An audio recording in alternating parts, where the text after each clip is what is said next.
My position. Hey, how's everyone doing? I'm excited to introduce to you Emma Clark, which is that how you pronounce it? Elma. If you think Elmo, Ah, that's how I used to teach kindergarten, and that's how the kids remembered my name. They call me Miss Elmo. oh, So Elmo, and then switch out the O, Elma. So yeah, Alma. yeah. That would have been nice to get right. And that's not starting off on a good foot. Uh, but yeah, so I'm excited to share your thoughts. I know when we first connected, it was a lot of fun. LinkedIn is such an amazing company where you meet all these amazing people with a lot of different opinions and ideas, and but I think most importantly, like everyone at LinkedIn, like generally has a good heart, you know? Absolutely, love that. Yes, love that. Yeah, but yeah, I wanted, so I'm curious, what made you like want to join LinkedIn? I know you've been on the team for a while. You would I'm sure there's been a lot of changes since when you first joined. Would love to hear, how your journey has been at LinkedIn and um, yeah, let's start. Absolutely. Okay, absolutely. Well, my decision to join LinkedIn wasn't a voluntary one. I was actually part of lynda.com. So I was hired by lynda.com. And for those you may or may not be familiar with lynda.com, it's online library. Um, and LinkedIn acquired Lynda about 3.5 years ago. And I was part of that acquisition. So I became a LinkedIn member. Luckily, it's all good, but but to kind of even address the question of why LinkedIn, I guess the question would then therefore be why Lynda. Honestly, Lynda found me, which is a blessing. I was on the job market on LinkedIn looking, and one day I just got a call, and it was someone from HR basically saying, "We saw your resume online, and you look like you'd be a great fit. And we're with lynda.com." And I've never heard of lynda.com. Lynda.com is very popular, I guess, known in universities or on the West Coast. And I'm like, lynda.com. So I started like, as she's talking, I'm like, what's lynda.com? That's a weird name. And I saw what it was. And basically what happened was I had most of my job experience had been in IT, in hardware, computer. And then I took some time off and started teaching. I always loved training and working with kids. And then I had my son, and I thought it would be a great opportunity to transition out of the corporate world into teaching and being with kids. And so I got a job at my son's school as teaching kindergarten and also leading their computer program at the elementary school. And so I did that for 5 years. At the time, I was married, and unfortunately, that didn't quite work out. So I got divorced. And once that happened, I realized that if I am going to continue with a certain lifestyle and take care of my son the way it is, and what happened was I wanted to kind of keep my son in the same school system. He had developed friendships, relationships, and I felt like if we moved out of the neighborhood or the area, he would have to start doing that. And he was, so I thought, well, it sounds as if the corporate world is calling me back. But I kind of was at this place where I loved teaching and loved education. And then I also still had a love for computers. And that was where a lot of my experience was rooted in. For many years at that time, I had over almost maybe 20 years of experience in the computer field. So I thought, what if I could combine both? Mm. Computer, teaching, and I had no idea what that job looked like. No idea. I had no idea what the job looked like. So I thought, well, maybe I could do maybe work for like a school, in their IT department, somehow support their, hardware, software installations, whatever. So I started doing that. And then I realized that's not quite what I want to do. I'm in the environment, but I'm actually not involved in the education thing. So not quite what I wanted. And so I started searching, and I simply just went out to internet and started searching like computer and education. And I started seeing e-learning. And I'm like, I've never heard of e-learning, believe it or not.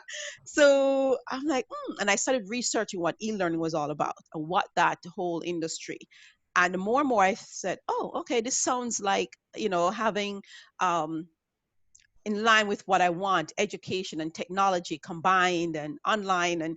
And so I just started doing that. And then I started looking at skill sets that were required. And so what I did was I um, um, edited my resume to reflect those, skill set.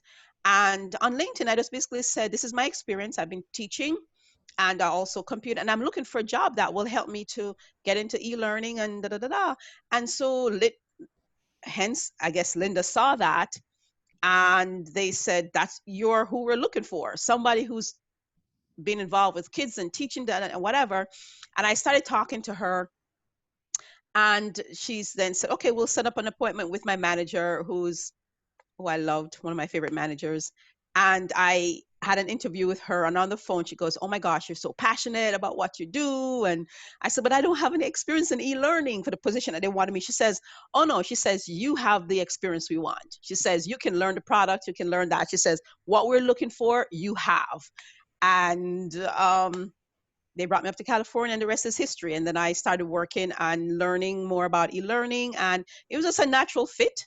A lot of it is just working with my clients, how best to leverage LinkedIn Learning. And I think not I think, what I love about what I do is the fact that I'm honestly helping people. Sometimes you have a job and you're like, well, I do the job, I get paid well, I like what I do, but you're not seeing any, results like that. Yeah. I love when I go on site or I hear stories about, students or someone who got promoted, and I've heard many stories like that where, if it wasn't for Linda at the time, or now LinkedIn Learner, but at the time it was like, if it wasn't for Linda, I wouldn't have gotten that job, or I wouldn't have had the courage, to apply because I learned this. So I I think that's why even till today, 6 years later, in the position, transitioning from Linda to LinkedIn Learn, I still love it because I get to hear those stories, the impact that I'm having. So I feel as if my job is more than just a job that I'm making a salary. I'm actually impacting people's lives. And so, that's my little story about what I do. I'm curious, have you noticed, like, I'm sure the culture from Linda itself is different from LinkedIn, right? Is it pretty similar even, or do you notice like a lot of different changes now that, you're a bigger company? Yes.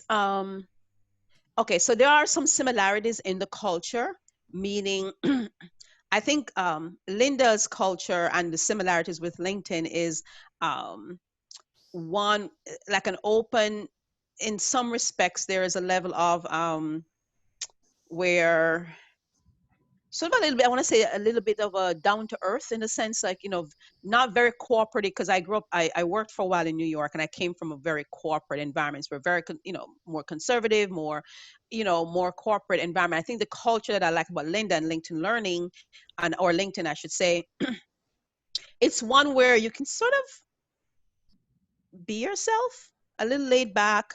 Um, um, and so I kind of like that. And then also sort of feeling comfortable enough with my direct managers to have like comfortable relationships.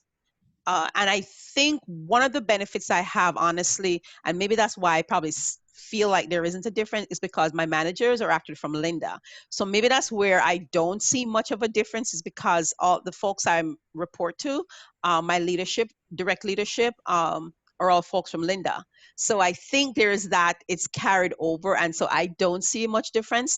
I think where I see the difference is probably the higher level, where and it's just a natural thing, I'm assuming. Obviously, LinkedIn being a much bigger company, you're more detached from the executive leadership. With Linda, it was normal if you're in CARP to be in the cafeteria, and Linda or her husband, who was also the partner and also at the time CEO, they would be in the lunch line. Or they may be looking for a table and there's an open spot and they say, "Oh, can I sit here?" And you're like, "Oh no."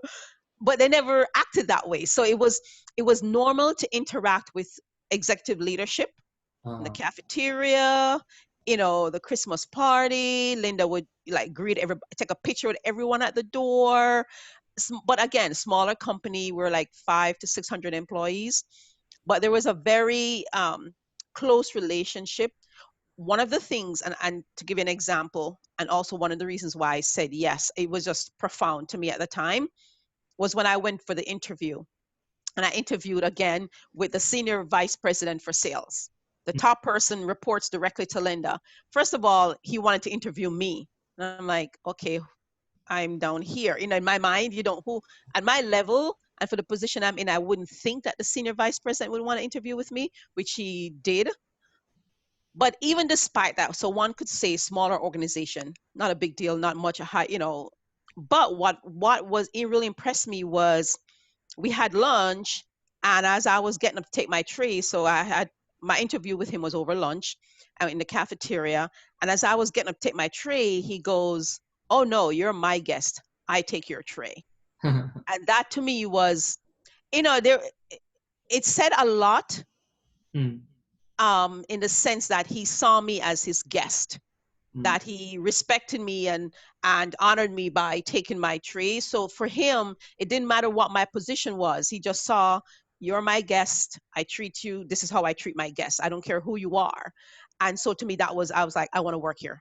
I want to work here. Because that to me, if that's the executive leadership, that means it's gonna trickle down. It gave me an insight into what the organization is like. So that was one of the deciding factor of like, I want to work here. If that's a culture, if that's how the executive leadership treat folks like me, then this is the place I want to be. Now, I'm not able to experience that at LinkedIn, obviously much bigger organization. So I feel a little detached. And again, not LinkedIn's fault, just natural occurrence in a larger organization. mm. So yeah. I'm curious, what was Linda like and her husband, if you don't mind sharing? I mean, No, absolutely. They were okay. So Linda and her husband were both professors. He was an art professor. Well, they both were. Um, but they were very, very down to earth. In a sense, yeah, very just really down to earth folks. Very just mm, um like again, I would be at events and sometimes she would like be standing right next to me and I'm, like you're quivering. Okay, this is Linda. You should stand next to you. And she just like say, hey, so what do you think about that? Just the way they acted, you couldn't pick them. You couldn't pick them out of the room to say they were leadership. You couldn't, it was hard to pick them out and say, okay, who's in charge? They weren't like that. Um, they One of the interesting things too about Linda, I don't know if you ever saw the Linda logo, if you Linda.com, she looked like that. She looked exactly like that. So matter of fact, when she sold the company to LinkedIn, the next time we saw her, she cut her hair, she colored it. She said, I've been wearing this hair for 10 years and this look. She couldn't even change her glasses because she had to look like the logo. So she says, and so that kind of gives your insight too. Like even the person, they were very funny. Her husband was very funny. Um, they were just like very laid back folks, and she had a passion for education. I think she's in a lot of philanthropic things now with young girls, women. But to even give it insight, like for example, I don't know if we still do this, but I know like with Linda, she like for example, organizations like the Red Cross, certain nonprofit organizations like that got access to Linda free. She mm, just felt like she's like, they're helping folks. This is how I help. So if you're a Red Cross, you didn't pay for Linda, you know? uh, So that kind of gives it, for her, it wasn't about the money. It wasn't about the profits, which is why I feel like, and I think the company got started to get so big that, which is why I think I was played into the decision. mm, It was becoming for them, I feel, and she kind of said that in some of her speech, it was starting to become a business. mm, And, they took it to a place where it was a business. Because a mm, matter of fact, they hired a CEO and because she was like, this is not what we do. We did this because we were passionate about learning and teaching people. And now it's become a business. And mm. you can tell that's not who they are. It was about, right. And at some point, you have to realize that. this is a business, and you have to start to treat it like a business. And and yes, profits, and you can't be giving this away and doing that. And so, but again, it just gives you insight into who they are. One of the things about her husband too, his his name slips my mind right now. Whenever he did his presentations, it was all animated. So like if he was going through a chart, and he drew cats a lot. I think he one of his signature thing were cats. So even his PowerPoints, there were never slides with words. There were always graphic art. He would draw, and he would draw stuff with an arrow going here. So it was always interesting when he would get up to speak or do a presentation. It was fun because it was all graphics and you could relate to it. So even when he was doing, like a executive status financial thing of, where the company's at, it would be a formal thing. And here he comes, and he's, you have a drawing of a cat, and the cat's jumping here to show increase in profits. And yeah, so that just kind of gives insight into how they are. I loved it. Yeah, it was a very close organization. And so I kind of miss those days somewhat. Mm. Yeah. Yeah. Yeah, so far cry from when you were at GSK, right? For instance, like Oh yeah. No. Okay, so when we would have our sales kickoff just like LinkedIn does. uh-huh. The entire sales, and we do sales and the CSM, all of that, but the entire sales would all fit in one room. I remember the first time we had a sales kickoff, the GSK with LinkedIn. We were like Linda folks, we were like little, like little fishes in a big ocean. I remember I was going up the escalator, and I looked back, and all I saw was people, like Mm. just people upon people. And we were totally overwhelmed. We were totally overwhelmed. Yeah. And and because of that too, because we were so much smaller, um, even for the holiday parties, they would know wherever you were, whatever city you were in, the company flew you into California for the holiday parties. So we always got to participate. So that's probably also a difference too with LinkedIn, is that because I work remotely, I'm not always involved Mm. in certain things that happen on site. Whereas with Linda, if there was anything like that culturally festive, they would fly you in for it. So if it was the middle of the year and they were having some big summer thing, Mm. you would fly in for it. If it was a holidays, you'd fly in for it. And they gave you good holiday prices. Mm. Like one year, every employee, got like a $100 Amex card, Mm. gifts. So this was outside of your whatever, just holiday gifts you get there. And that's not just the only gift. So and I'm saying every single employee. So for the holiday party, she'd stand at the door and she'd hand you a bag. And in that bag may be um, a holiday gift card. And then I remember one year with that gift card, we all got what do you call those speakers? The JBL? Yeah, the jabber. Little Jabber. Is that what it's called? The one that's, that they're really good. Um, Those the small ones. I think it's Jabber, right? JBL or something. I know because my son uses it. And when I came home and he goes, "Oh, where'd you get that from?"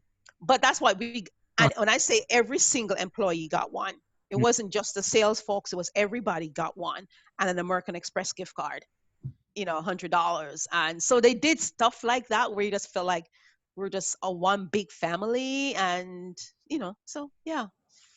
yeah, I feel like it's hard to be family when you have 16,000 people, right? Yeah. Yeah.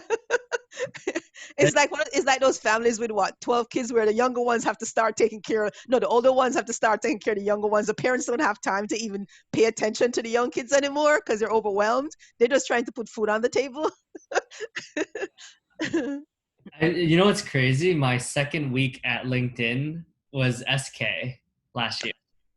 Really? Oh, wow. That had to be interesting for you. Did you come from a company like LinkedIn or small? It was, I would say, I think, how many people did we have? I think like, I mean, it was decent size. I think it was like, I'm trying to, man, that's bad that I don't know this. Maybe like 800 people or something like that. Okay, so you're similar to like Linda. So yeah, it had to have been overwhelming your second week.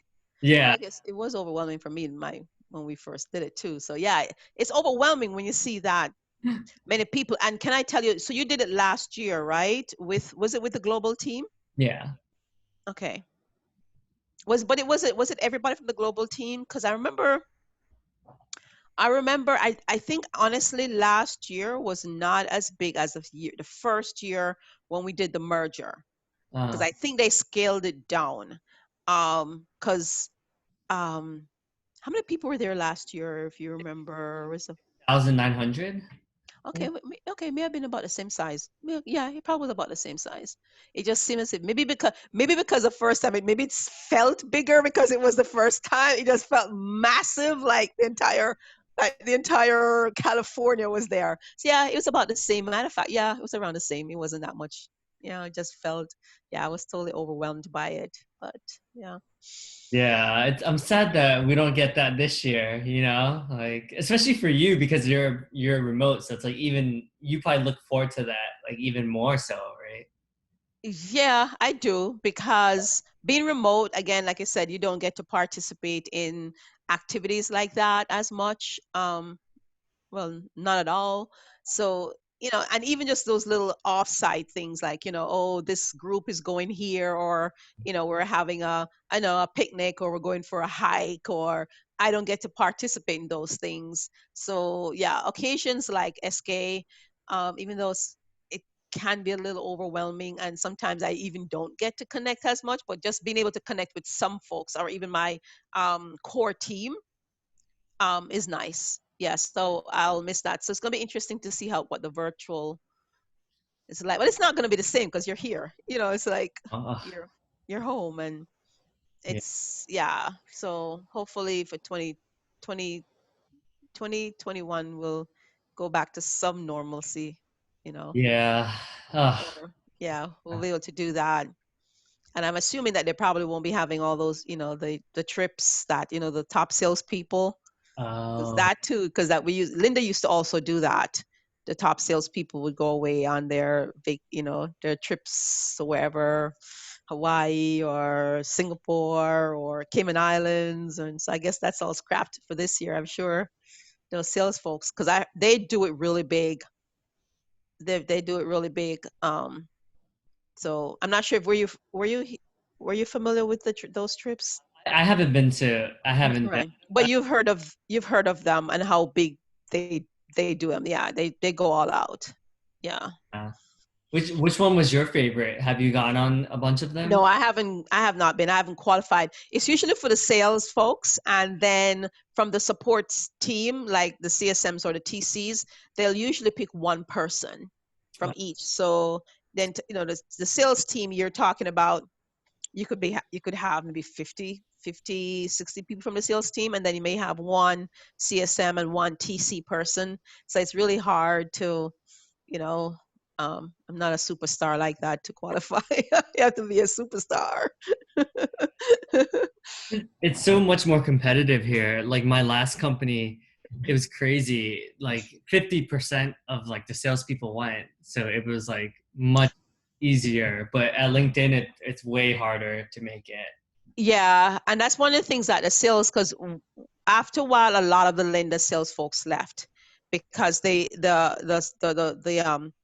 sales, what do you call it, structure, or pay structure, commission structure, was a lot different. Like you said, with Linda, um, as you said, it was like, okay, if you meet, I don't know, 103% of quota, or whatever that number was, um, you went. So some years, right. So as long as you met quota, whatever that quota was to qualify for the trip, if you made it, you made it.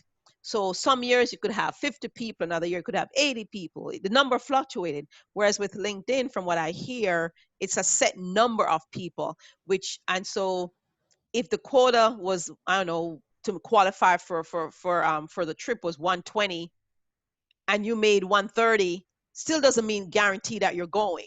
Right. Or you can make 150, and you're thinking, whoo, I'm going, and next, 51 people did better than you, so you're not going to make it. So I know a lot of the Linda sales folks left. I shouldn't say a lot, but a significant amount of them left. It Mm. was too competitive, like you said. It was just so different than the Linda pay structure, and it was so they left, and a lot of them went to competitors like Plural site. A lot of our Linda executives went to plural site. So if you look at plural site, a lot of them are Linda executives. Yeah, because plural site was just starting up. So at one point, if you look at plural site content, it mirrors Linda a lot. Yeah, so a lot of the executives went to plural site, and a lot, so some went to plural site and some went to Degreed. So a lot of the Degreed was actually started up by a few Linda people. Yeah, Degreed and plural site. Yeah. I feel like I'm learning so much. Mm-hmm. Yeah, so they went, and so even some CSMs went to either Degreed or plural site. But yeah, so if you look at the executive level, and if you look at their profiles, you'll see that there were ones at Linda. That's interesting. Well, this is like a weird segue, but did you still want to talk about like the race conversations? Or Whatever, we can talk about it, whatever we want to talk about. Absolutely, sure. Yeah, I know we had like a pretty long discussion last time, but Mm-hmm. I'd love just to get like your perspective on what's going on right now. I think it's important for us to be like accountable and not be victims. Like I think it's always like more empowering when we have like a mentality of like, hey, like I'm gonna empower myself, right?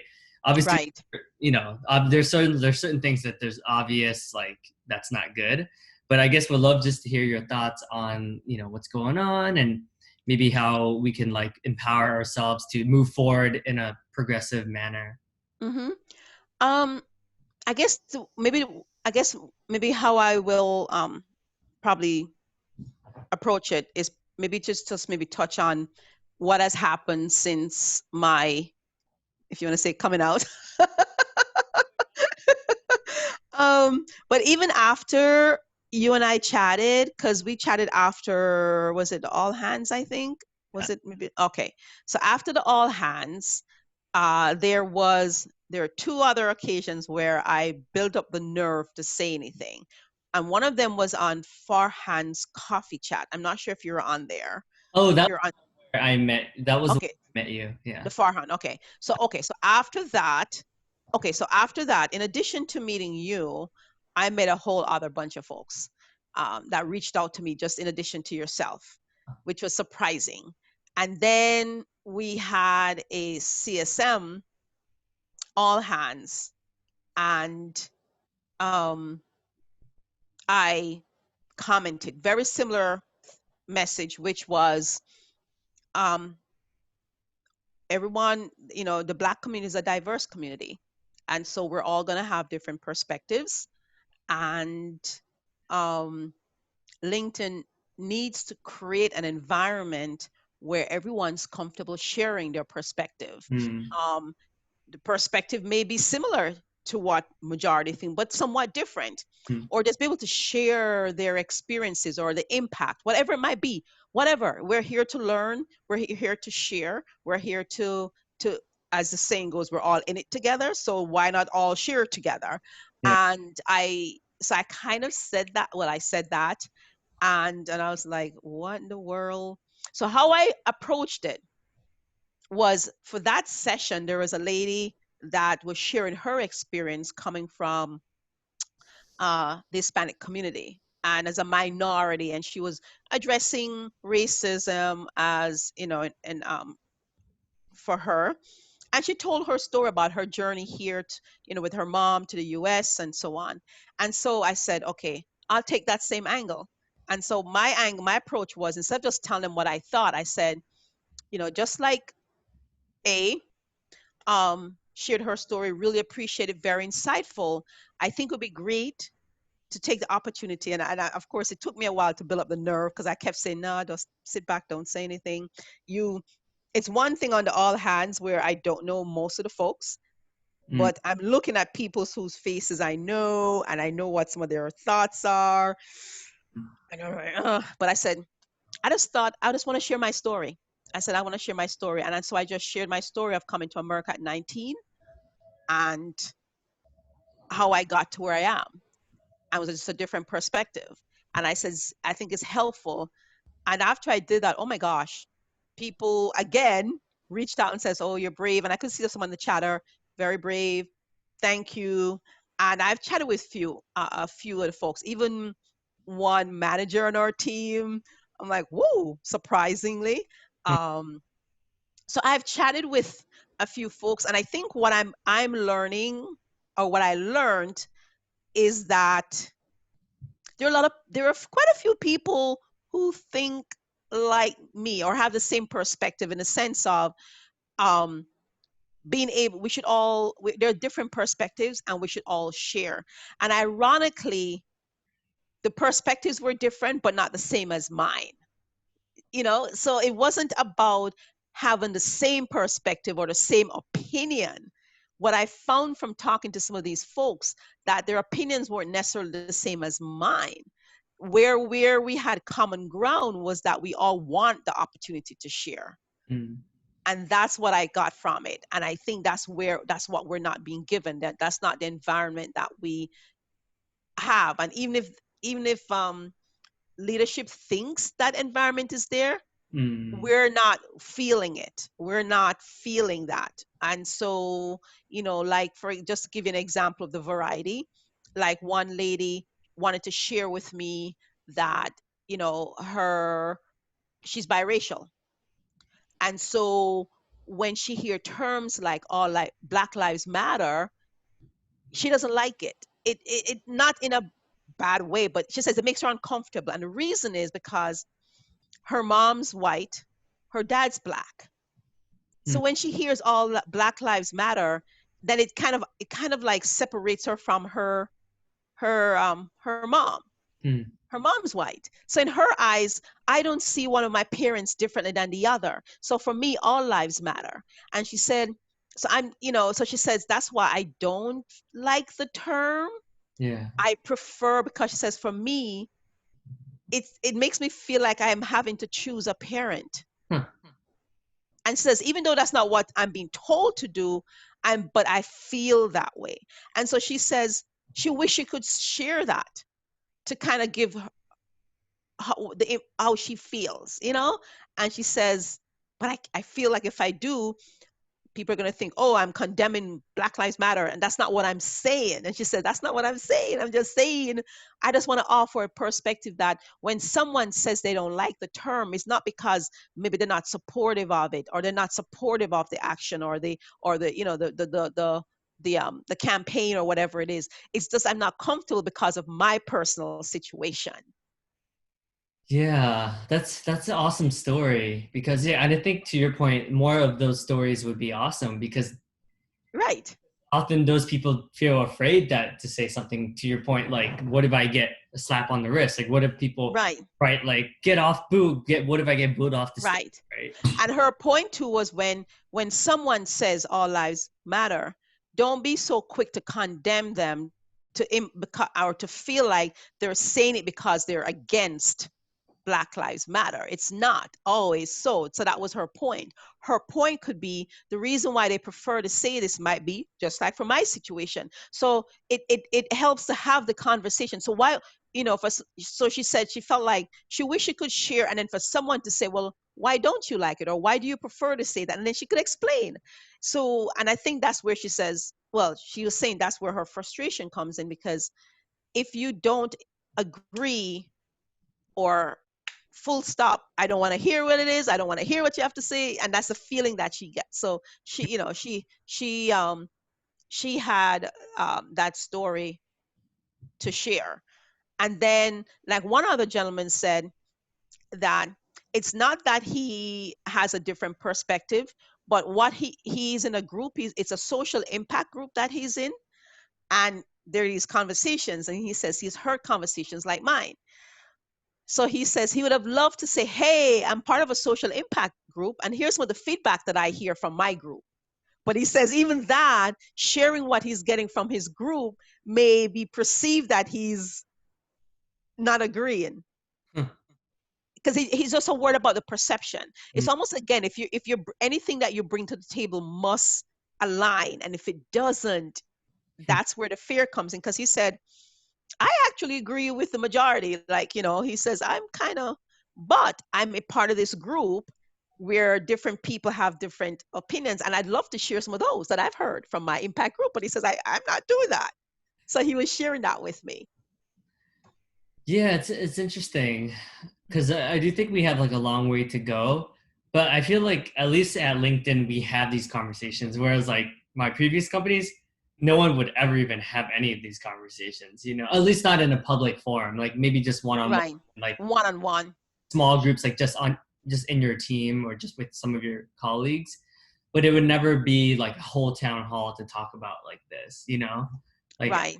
so I think for me, like I'm happy that we're having these conversations. But yeah, I think it's the thing that I think find that's like frustrating is that there's like the politics aspects of things, right? Where it's like, and then people say like, oh, like do they actually care or is it just to look good? Because like this is what this would actually help us get more business. I think deep down inside, I think most people like Jeff Weiner is like he obviously wants like good things, but sometimes people question like the intentions are like, well, are they doing this just because like they it looks good or like I don't know. It's hard to really know.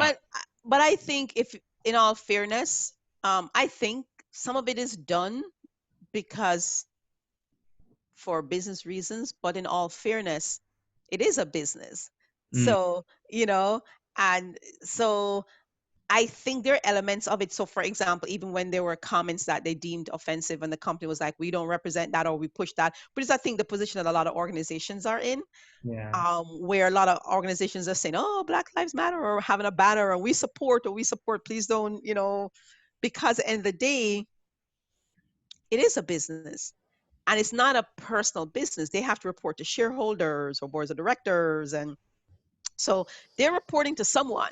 So even though they might be CEO or top of, executive level, they're still reporting to someone. Right. And so when decisions that they make is to represent the company. So I always sometimes wonder, like you said, do they truly believe some of the things that they put out in public? Like, well, this is where as a company we stand. Mm, No, as a they represent the company and whatever the general stakeholders, the shareholders, or the board, or whoever, that's they report to, say this is where we stand. So I kind of get it, the business aspect of it, and it's kind of hard place to be in. mm, Um, and so, although I do think that a lot of it culturally that they do have certain beliefs, but I think some of it is also rooted in business, which is why I think a lot of companies do things like, oh, we support, so we'll do this, anything so they don't lose, you know, you know, consumers or whatever it might be. You have that, because at the end of the day, when this blows over, what's the impact? And that's why they fall under the pressure of whatever is pushed out in the media, or people say, stop the ads for this, or don't buy their this, or don't buy that. So at the end of the day, it's a business. I kind of get it. Unfair position to be in. But I think, again, kind of going back to the whole thing, and you kind of touched on it too, is like, it's almost like you have to choose sides, mm, and you can't have a position where both things are true. huh, Like, one of the I watched this, lately I've been watching a lot of podcasts, or listening to a lot of podcasts, and watching a lot of these, like, conferences or webinars with a lot of Black economists who have similar viewpoints to mine, where a lot of this is rooted in economics and education and learning. um, but one of them really did a covered, and the topic was, um, like, um, what are the real Black issues? Is it structural or cultural, or both? And I would argue it's both. That's just my stance. right. It's not one or the other, it's both. But I feel like a lot of the conversation is just focused on the structural, Uh, and there's a cultural element to it. Mindset. I feel like we could fix all the issues we deemed structurally, although a lot of it I don't, just personal opinion. But let's just say, let's go with it. We want to fix all the things that we deem structural problems, housing problems, problems with the police, reform, do all of that. But if you don't fix some of the cultural problems, meaning, you know, um, the mindset of a young person in inner city, giving them, feeling like they have hope, that they can be good at anything they set their mind to. mm, that, you know, that they can only succeed unless they get the help of the government. If you don't change that mindset, you could fix all of this. Uh, there's still may you're gonna still have certain issues. Certain things are not gonna go away. You know, they're not gonna. There, you may have that young kid who goes, well, on maybe feeling like, I don't know if I can go to college, and I can't play a sport, so I'm doomed. You know, whereas no, no, can you?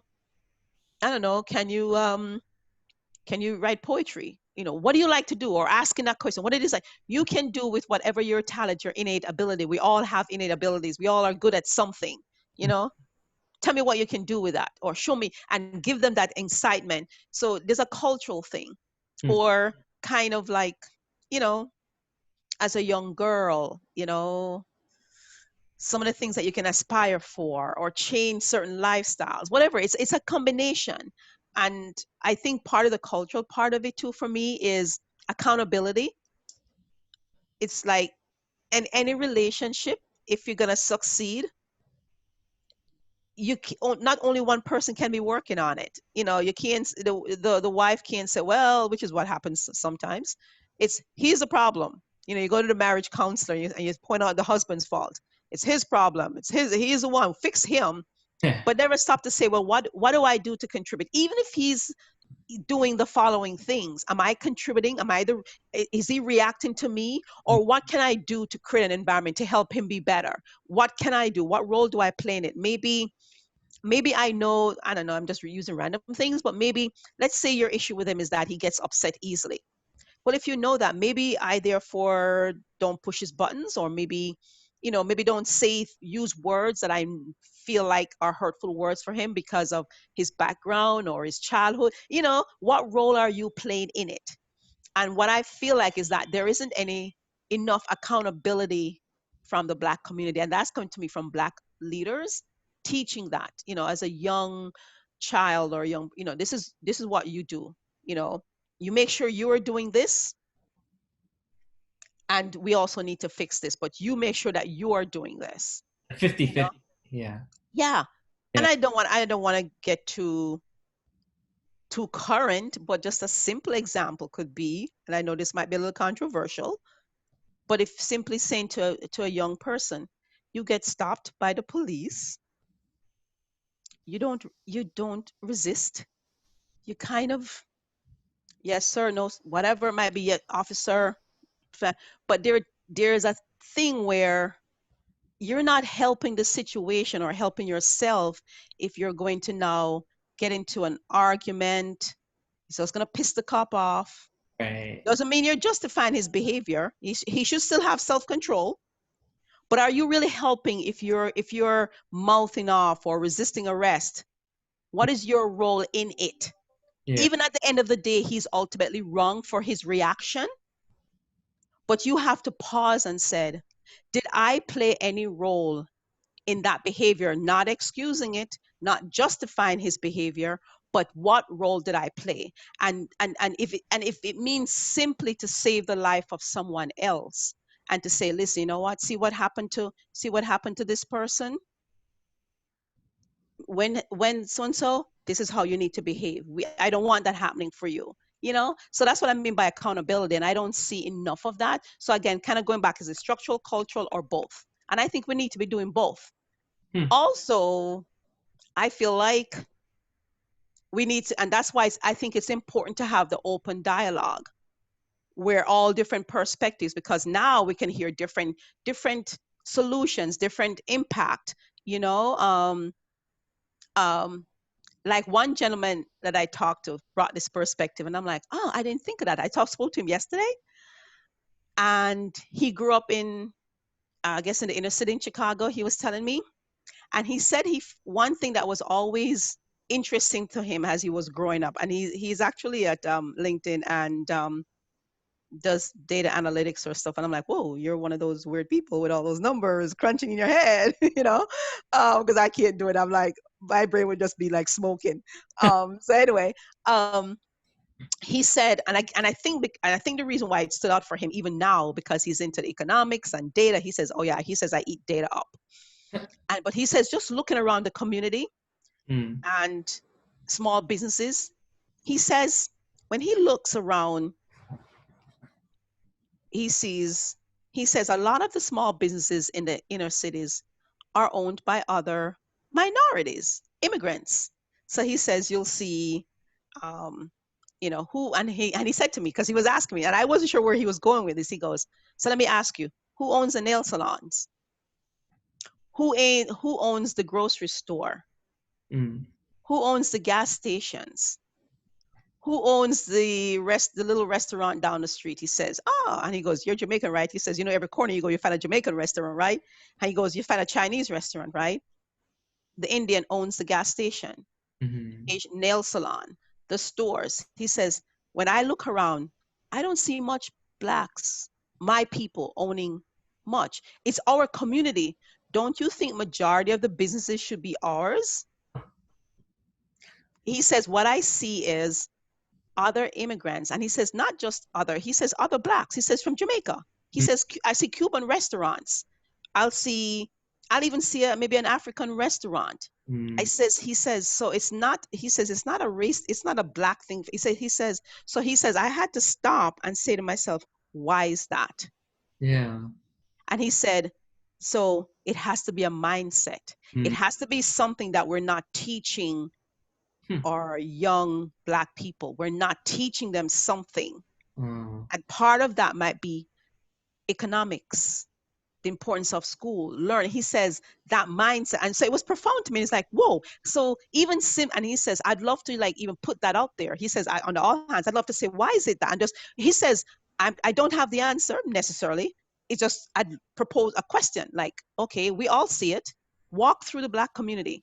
huh, Who owns most of the small businesses? He says, other immigrants mm, from other countries. And he says, you know why? And he says, I can tell you, they all have something in common, the entrepreneurship mindset.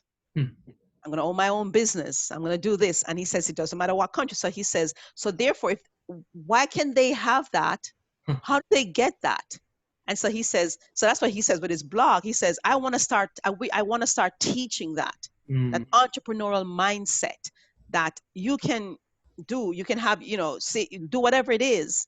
Because he says, when I walk around, I don't see us owning anything, which was interesting. Not, I don't think he says anything. He just says he doesn't see as many. Considering that it's their community, they should have more of the small businesses. But they have folks who come from other countries with nothing. And then what he said, and he says, with nothing. He says they have nothing. And yet before you know it, they're opening their own business. And he says, we're here in America and we're not doing enough of that. Huh. And so he says, that's what I want to tackle that. Yeah, that's interesting concept. Cause yeah, like you're right. Like I know a lot of Caribbean people and yeah, like they definitely hustle. Like they're Mhm. like networking, they're out like 2 jobs, doing this. Yeah. Asians are like that or Indians are like that. Hmm. Get here Right. and you're not sleeping one bit. Right. And it's interesting because like people from Ghana or people like they like the skin color is still dark and so it's like I wonder And why it's such a different sometimes. right. And that's what he was saying. He says, so, and that's what he says, from Africa, wherever they'll open a shop, they'll open up a store, and so he says it has to be something cultural Mm, in us. And so he says that's what he wants to tackle. But he says we're not having those conversations. You're not allowing for us to put that out there and says, okay, so yes, so some of us are working on the structural thing, but here's an area here, and maybe this is where we talk about allyship. He was saying this is where people can probably step up, or I don't know, um, mentor, do some more mentoring ship. And he says I don't know what the solutions are, but he says that's why we need to have the conversation because you can have people who have great ideas, but mm, if you can't put the problem out on the table, if you can't be honest and put it out on the table and say, these are the problems, you can't fix it, you can't address it, you can't get any solutions. And so he says that's where he said he would have loved to be able to feel comfortable just asking that question or just putting that out there. yeah, that's a good point because I bet you if someone did say anything that we just mentioned, it would be a shitstorm. Oh, oh yeah, you wouldn't find my body. You wouldn't find my body. Or Unify us. World War Three. Like it'd be like Yeah, got it. right. Can you even think about what he's saying? Because he's implying certain thing. But I get, and so but I get what he was saying. And so matter of fact, when he said that, I said, you know what? I used to do I haven't done it a lot because I've been traveling, but I belong to the foster care foundation here in Gwinnett County.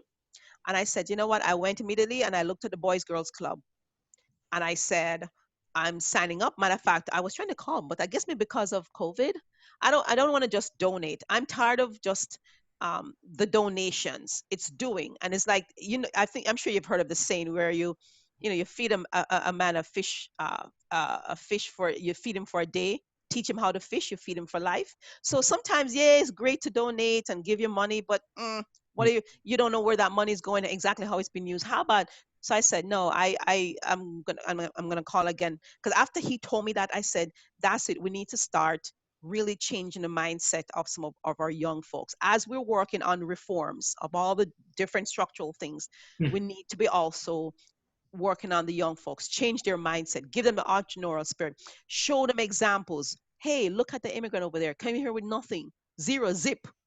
Some don't even know how to speak the language. Yeah. What are they doing? So why are we not get them riled up?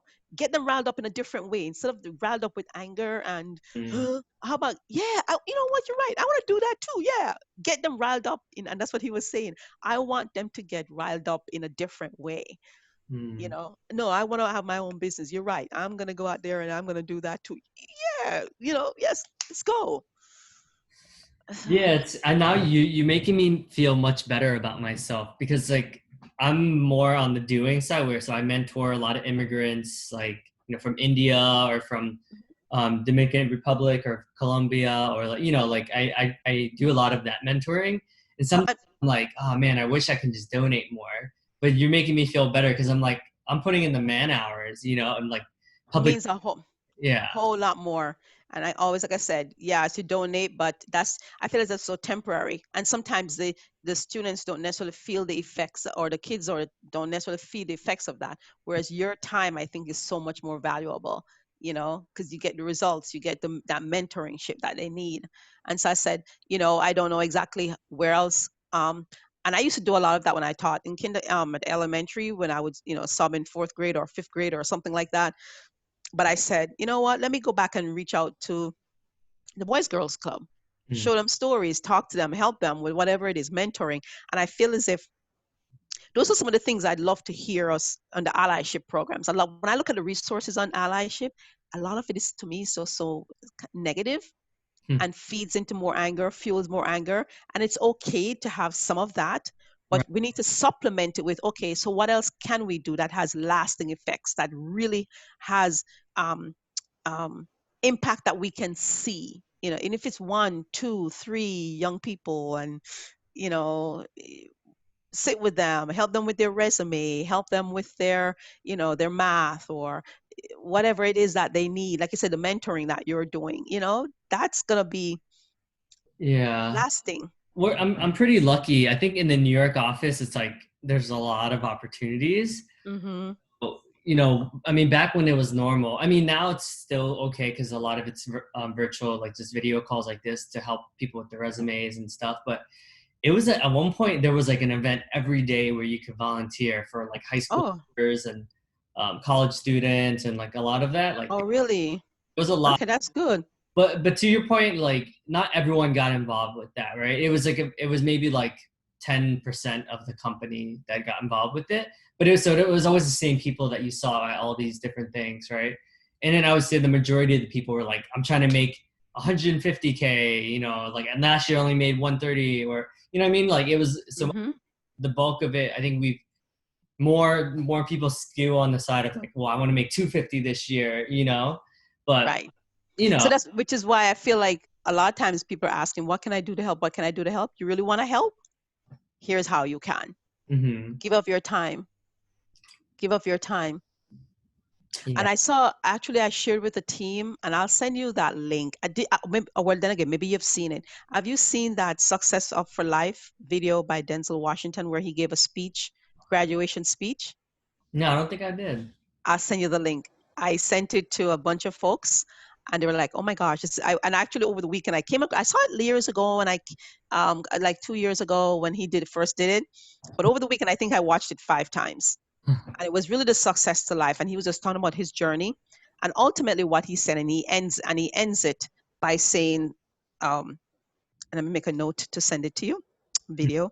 But he ends it by saying something um, like, don't. It's not about what right. It's not about what you have, but what you give. So go out there and give. And he's saying was like, give of your time, Mm, help, and that's what he says, help someone. And it's not just giving, and that's why sometimes I think folks feel like they donate and I'm done. Yeah, and I feel good. I feel good. You know.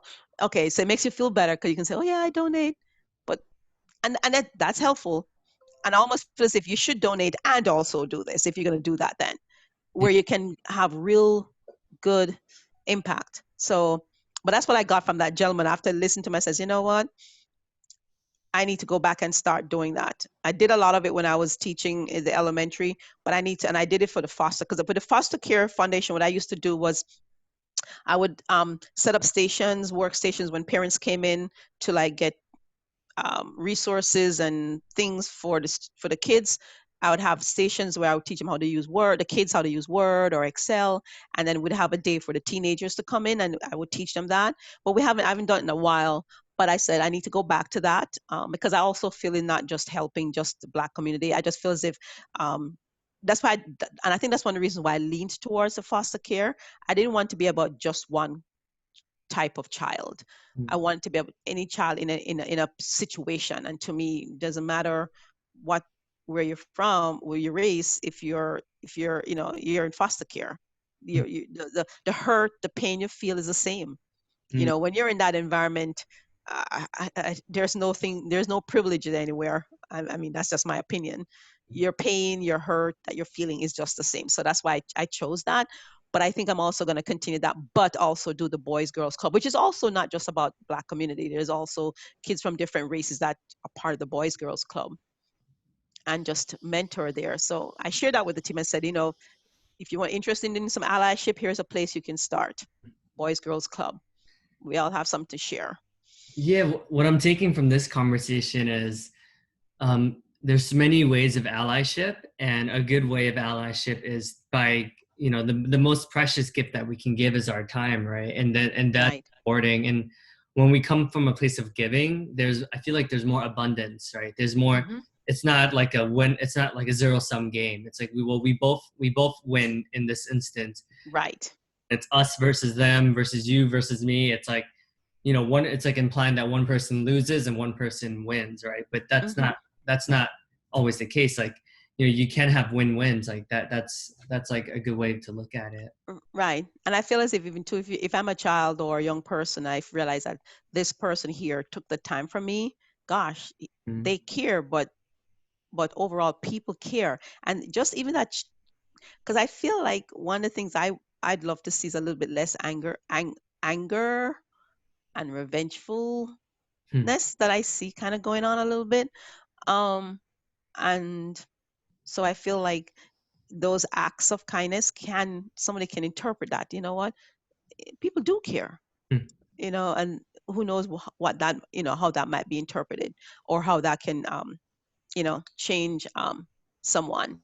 So yeah, yeah, so from that conversation I had yesterday, he was talking about doing a blogs or something to help with that. So Yeah, whenever if you're open to it, would love to share that as well, because that does sound like a very empowering perspective. And to your point, like it's always good to have multiple perspectives, right? Like you never want to be pigeonholed, because at the end of the day, like everyone's opinion is equal, right? It shouldn't be like there's right. right or wrong. It should be like, oh, that's interesting. Like I never thought of that. Thanks for sharing. Hmm. You know. Right. Right, because I'm sure we're all impacted in different ways, and whatever part of the community that you're from, and um, I don't think we're doing enough of that. And I think that's the only piece where improvement or feedback I feel at LinkedIn that that needs to be worked on, is just creating that environment where we can do that, or even because even today we're doing the EVS surveys, we're reviewing it, and one of it was on belonging. And I essentially said, lately I feel as if a lot of inclusiveness. I've like there's so many meetings lately and conferences and like I said, conversations Yeah. or things. I said lately I feel very included, a lot of inclusiveness going on, but do I feel like I belong? Mm. Not always. So Mhm. even though you're including me and you're including me in these conversations, and we're including and having these talks at all hands, and we're including a lot of folks, do we all feel like we belong? And I said, I don't fully feel that sense of belongingness only because I can't share. Mm. And so until I can share with you and you know my thoughts and you know my feelings, and I feel like we belong, we're together. But so you can include me all you want, but are you giving me that sense of belongingness by listening to me, by hearing me? And I said, I was telling in the team, I said, I feel like some are heard, but there are others. And I said, not just even me. I said there are others in the community, other minorities that Mm. they at this point in time they may not feel like they belong. Right. You know, because like even my I was sharing with them. I said one of my neighbors, he's from the Philippines, and he and his wife retired, and they started a restaurant a few years ago. But we were talking last weekend, and he said to me, because Uber Eats has this thing where if you have a black restaurant, the delivery fee service is free. Mm.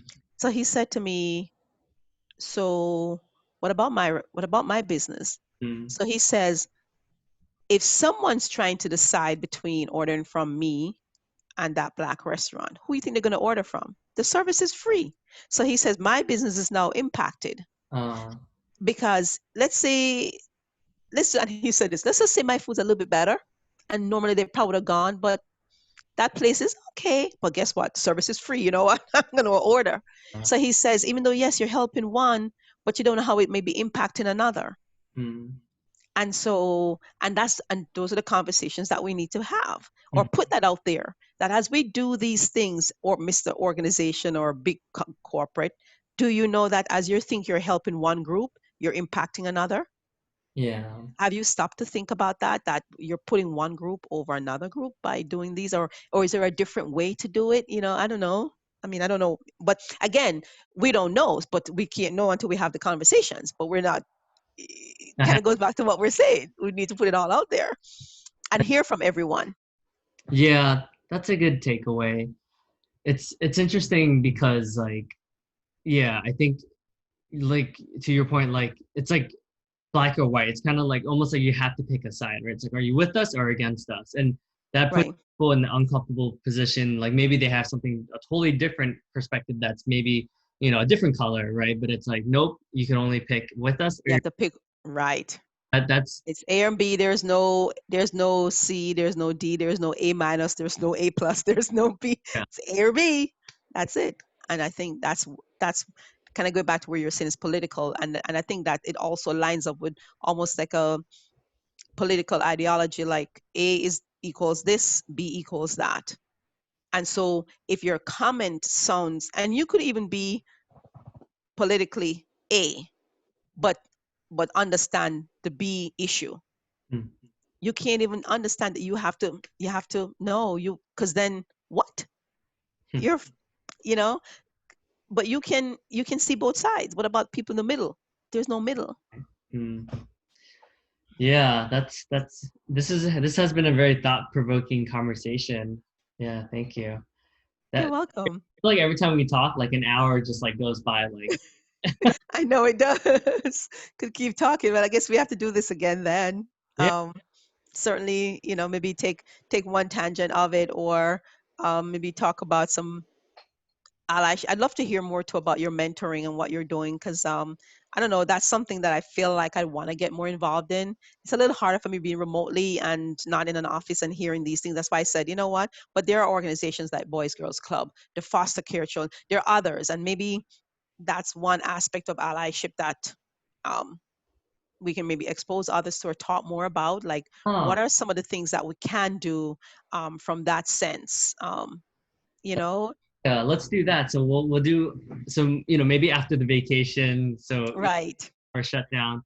but would love to have a full conversation just on more of like the giving back aspects of things because honestly, people don't talk about it enough. Like, No, not like that, giving up their time. And I remember one time we were having, I know we were wrapping up, but I remember one time my manager had volunteered me to be a part of this was when DIBS was just starting, right? And we're trying to establish the whole DIBS program. My manager was like, you should, whatever. So she um, volunteered me to be interviewed or to be a whatever. And I could tell I wasn't going to be because a lot of my ideas probably weren't going to align so much with the policies.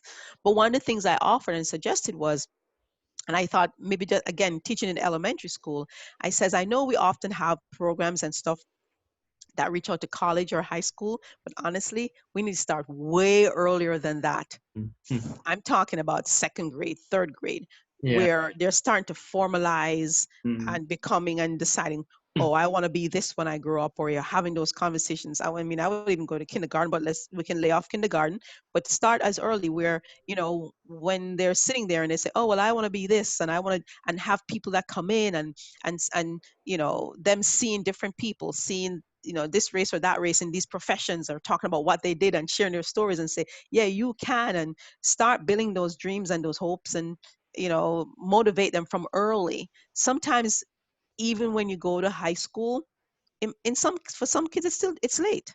Right. Yeah. It's late. You're talking to a kid who has a wall up. Before you can even talk to them, or you're sitting there with them, or you're doing stuff, you gotta tear down that wall. Yeah. Yeah. You could be sitting there. I don't want to say you're not wasting your time, but you're talking to someone who's not even hearing you because there's a wall already built. So Mm. it's almost like you have to reach them before that wall's built.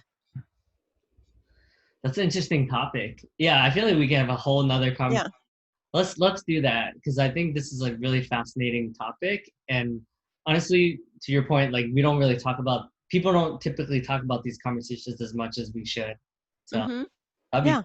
and then you also have the education background as well. So that'll be Well, just being exposed to it, but I'm glad that I'm able to be participate in this, and you gave me a forum to kind of voice my thoughts, and I really appreciate that. But like you said, beyond just voicing my thoughts, I said, what's one thing to say how you feel and your thoughts and sharing all that, but what else? And so and especially after my conversation with that gentleman yesterday, it's like, what else? And I wanted to go beyond just sitting there and reading a book because I see a lot of the sharing of stuff.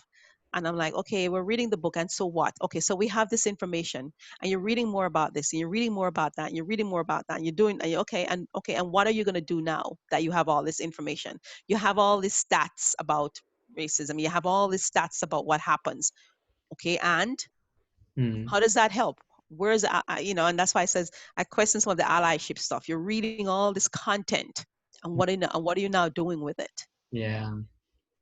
What are you doing with it? Yeah, that's good. Are you asking me or just No, no, not you. No, the public, just the thought. No, because I see a lot of folks reading, and like one of the ladies I chatted with too, she's totally like, and I know it because I see what she posts on her LinkedIn, and I see what she posts in public. She's totally on a side, whatever, like really the majority, and she's really hard. And when I was talking to her, and she was telling me about all the stuff she's reading and she's this and she's that, and I hear her and she has friends who are this and that, but I never heard her say what she's doing. hmm, No, I think she donates to things, to different campaigns, right. but I heard a lot of I know this, and these are the stats, and these are the this, and so I'm like, okay, you have a lot of knowledge, a lot of information. So what's next? And I think that's, we need to have a lot of, okay, so what now? Mm. What now? Wow.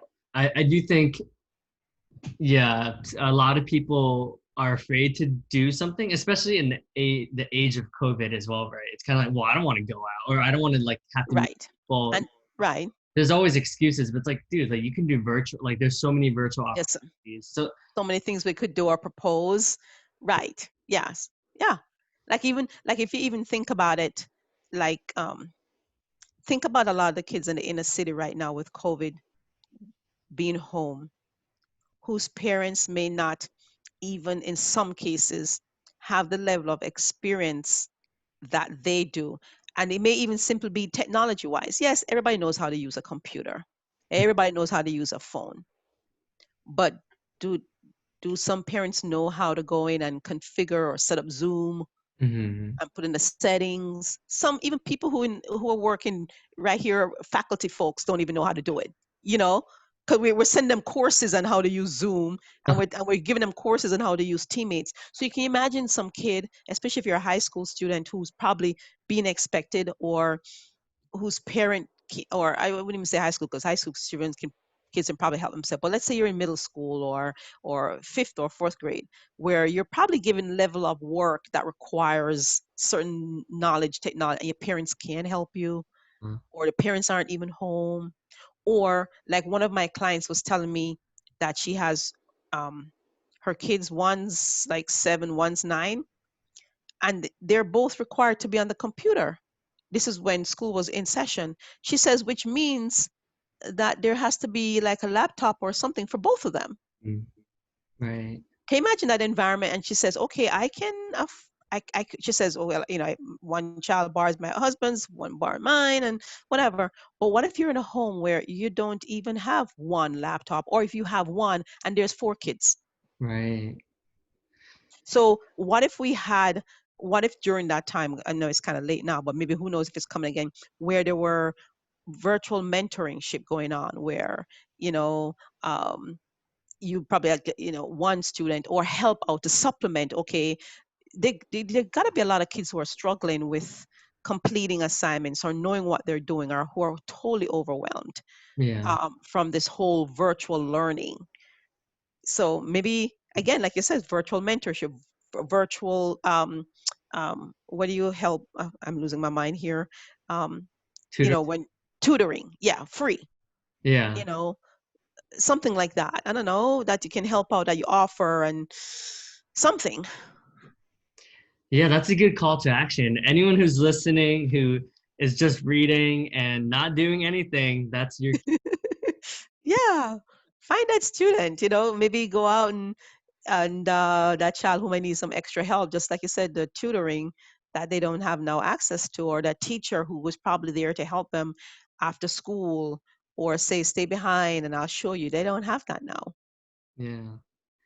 you know, or they're home, or guess what?